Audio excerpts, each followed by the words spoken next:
Ayan, mapagpalang umaga po sa ating lahat, mga kapatid sa spiritual, mga brusis, at sa lahat po ng nanonood po, no?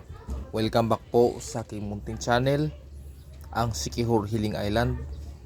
At so kung bago pa lang po sa channel, ay huwag niyong kalimutan mag-like and comment, and huwag niyong kalimutan mag-subscribe and pakipindot na po notification bell para lagi po kayo updated sa tuwing meron pong bagong upload na video. So kumusta po kayong lahat mga kapatid, no? Medyo matagal-tagal na rin, no? Na hindi po tayo nakapag-upload ng panibagong video o panibagong kasa, no? Sapagkat naghahanda po ako ng mga kasangkapan na panggamutan kasi marami pong naghahanap po. Kasi sa panahon ngayon may nagkalat po na sakit na tulad ng napabalita sa TV, yung mga pantal-pantal sa likod natin, no? Kumbaga yung mga sugat-sugat pa. Kaya yun ang pinaghahandaan ko, at yung mga kinukuha kong gamot na ilang araw na lang ay pwede ko nang mai-release, no, sa mga taong nangailangan, upang kahit papano po ay makatulong po tayo, no, sa mga taong may mga karamdaman. Pero buhat pa doon, ang gamot na iyon, tulad po na nakita po ninyo sa video, ay pangkalahatan po. Kumbaga, pang spiritual na attack, pang physical din po siya na panggamutan. Kumbaga, all around, puro siya panggamutan ba. So, yun po mga kapatid, yun, kasi po yun po yung inuuna ko, no? At ngayon po, ipapakita ko po sa inyo ang susunod ko pong ikakasa, no? Alam ko po mga kapatid na wala pong mga gamit, wala po kayong mga gamit na puro po mutya ng kidlat yung nilalagay, no? Kunti lang po yung mga ibang mutya.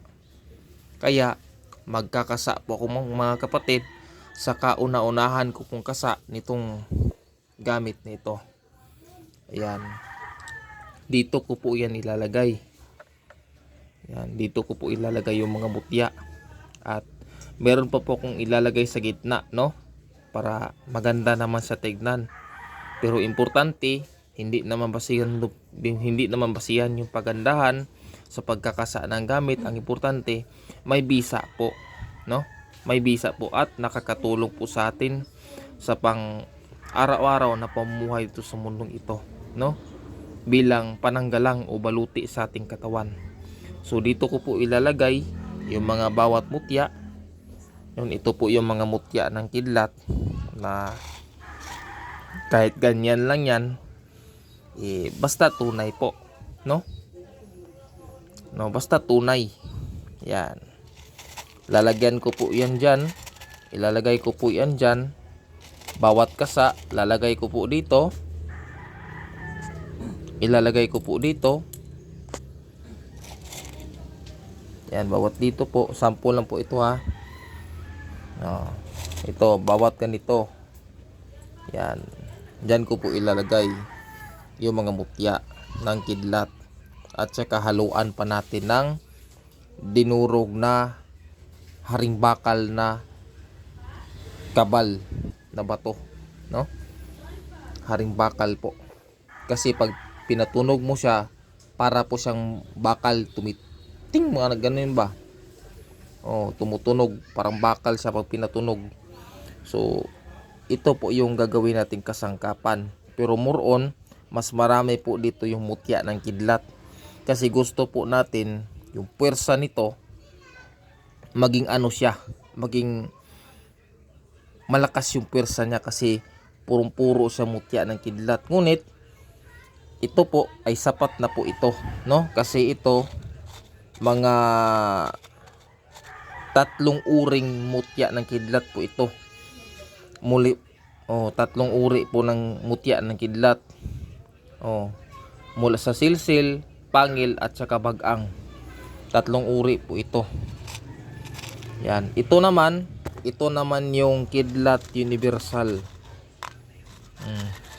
Kumbaga, nung nakita ko ito, malaki po ito.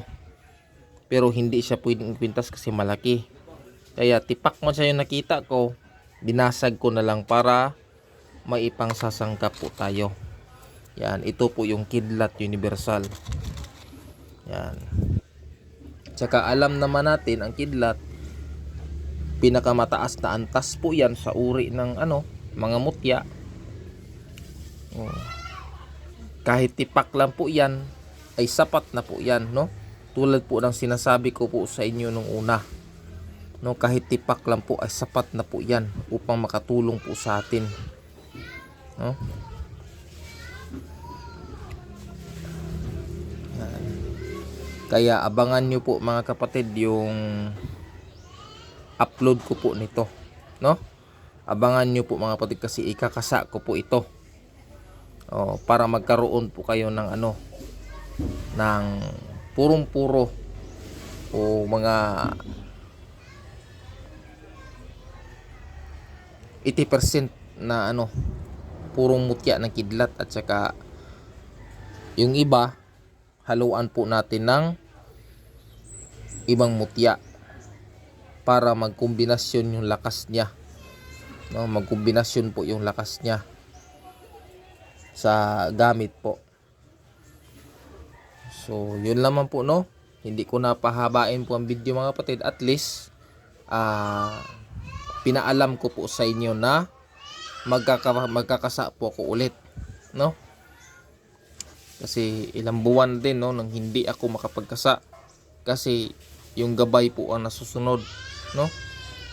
Baliwala po ang maraming kasangkapan mga kapatid, no? Baliwala po kung hindi naman wala naman pagpahig yung mga bantay na magkasa ka, no? O hindi pa panahon. Kaya ito na po yung pagkakataon upang, kasi may kapahintulutan na, upang magbahagi na ulit ako ng mga kagamitan pang espiritual. So yun naman po, no, sana po ay patuloy niyo pong suportaan sa aking mga susunod na upload. At sana po huwag niyong kalimutan mag-like, subscribe, and comment sa aking i-upload ngayon na video. Salamat po ng marami. At kung gusto niyo po magpa-reserve, pwede po kayong magpa-reserve sa akin, no? Magamat po mga kapatid, gagawin ko po itong set, no? Meron kayong pendant, meron din po kayong garapa, no? Ito mga kapatid, yari po ito yari po ito sa bao na walang mata. Yan, bao na walang mata ito. Ginawa ko lang ganito para maiba naman yung kasa, no? Kumbaga, kita yung laman. Makita niyo pong laman talaga, hindi isa nakasirado. No, so alam niyo po, kikita niyo po, 'di ba? Kita niyo man po. So yun naman po, no. Sana po ay patuloy niyo po akong suportahan sa aking mga susunod na i-upload. So maraming salamat po sa inyong pakikinig at sa inyong pagsuporta sa akin. Magamat madalas lang po ako makapag-upload, ngunit hindi niyo po kinakalimutan na suportaan at kumuha din sa aking mga kagamitan. So sa mga magpa-reserve po, maglagay po ako ng number dito at mag-PM po kayo sa akin para sa susunod maikakasa ko po ito at mapadala ko po sa inyo, no? Maglagay lang po ako ng number para makontak niyo po ako. At sakali man po na hindi po ako makontak, busy po ako doon, no? Kasi nagtitinda po ako ng tinapay, no? Nagbibenta din po ako ng tinapay, no, sa pang-araw-araw namin, no? Maliit na negosyo lang po, no, sa aking pamilya. So yun lamang po, no. I-PM nyo lang po ako. Una po, magpa-reserve po kayo sa akin, mag-PM po kayo sa akin, i-text nyo lang po ako, mababasa ko naman po yung text ninyo, no? Kung hindi ko man kayo ma-replyan, kagaya sa iba na wala po akong load talaga, no? Hindi po ako nakapag-load, kaya nung hindi po kayo ma-replyan. Kaya yun po, no, sana po ay suportaan niyo po ako, no. Maraming salamat po. Ito po ang Siquijor Healing Island. Sa Diyos lagi ang kapurihan.